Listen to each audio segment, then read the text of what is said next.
오늘도 사실은 오늘 여러 의원님들이 말씀하셨지만 지금 국정 운영에 가장 큰 책임을 가지고 있고 또 컨트롤 타워라고 불릴 수 있는 대통령실이 여러 난맥상을 겪고 있다라는 얘기들이 나오고 있지 않습니까? 특히 네덜란드 국빈 방문 과정에서 과도한 의전을 요구해서 대사가 초치됐다는 얘기도 나왔었고요. 등등등 계속해서 끊임없이 잡음과 혼란이 벌어지고 있는 상황인데 여전히 저희들이 점검하겠다는 거에 대해서는 국민의힘과 대통령실 쪽에서는 거부를 하고 있습니다. 비대위원장이 이제 새로 온다고 합니다. 국민의힘의 진정한 혁신은 대통령과의 관계를 어떻게 설정하느냐일 것입니다. 사실 그 문제가 제대로 안 돼서 2명의 당대표가 거의 쫓겨나다시피 해서 쫓겨난 건 아니겠습니까? 물러난 건 아니겠습니까? 그래서 이제 새로 비대위원장이 오는 만큼 대통령과의 관계가 재정립되기 바라겠고요. 그 시금석 중에 하나가 국회 운영위가 정상적으로 가동되는 것일 겁니다.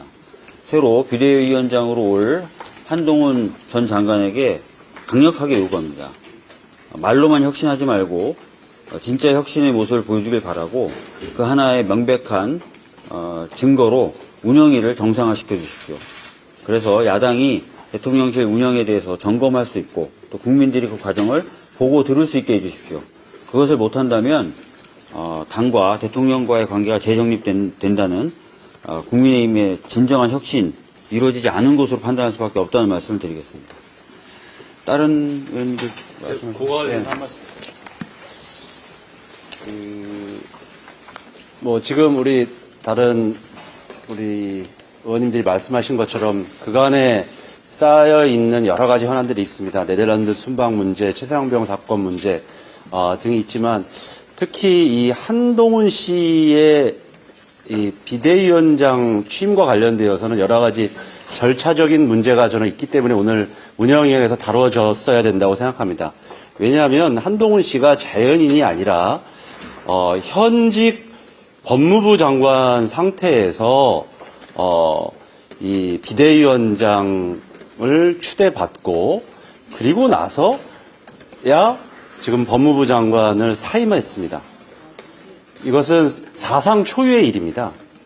검사에서 법무부 장관으로 또 법무부 장관에서 바로 집권당의 당 대표가 되는 사상 초유의 일이 벌어지는데 정말 통상적이라면 먼저 사의를 표명하고 후임자가 지명되고 나서 여러 가지 본인의 정치적 행보를 하는 것이야 본인의 자유겠지만 현직 법무부 장관 상태에서 여러 가지 집권당 내 설왕설래가 있고 그리고 사실상 추대를 받고서 사의를 표명한다.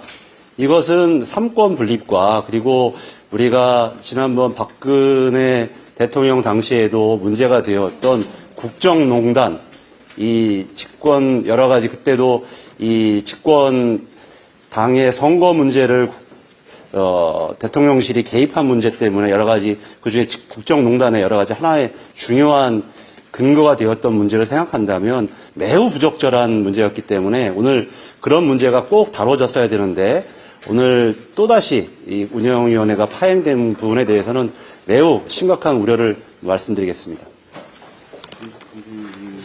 저도 한 말씀만 드리겠습니다. 12월 12일자로 실질적인 내년 22대 총선 선거가 시작이 됐습니다. 이런 상황에서 대통령실이 국민들이 걱정하는 국정을 제대로 운영하는데 힘을 집중하지 않고 이게 국민의힘 선거대책위 역할을 한달지 국민의힘의 선거를 지휘하는 사령부 역할을 해서는 안 됩니다. 이렇게 노골적으로 국민의 총선에 출마하는 국힘 후보를 대통령 행사에 대동하고 언론에 노출시키는 이런 방식은 노골적인 선거 지원 행위라고 할 수밖에 없습니다. 이런 것을 포함해서 내년 총선을 앞두고 대통령실이 선거와 관련한 엄정 중립에 있어서 정말 자중해 주시기를 다시 한번 촉구합니다.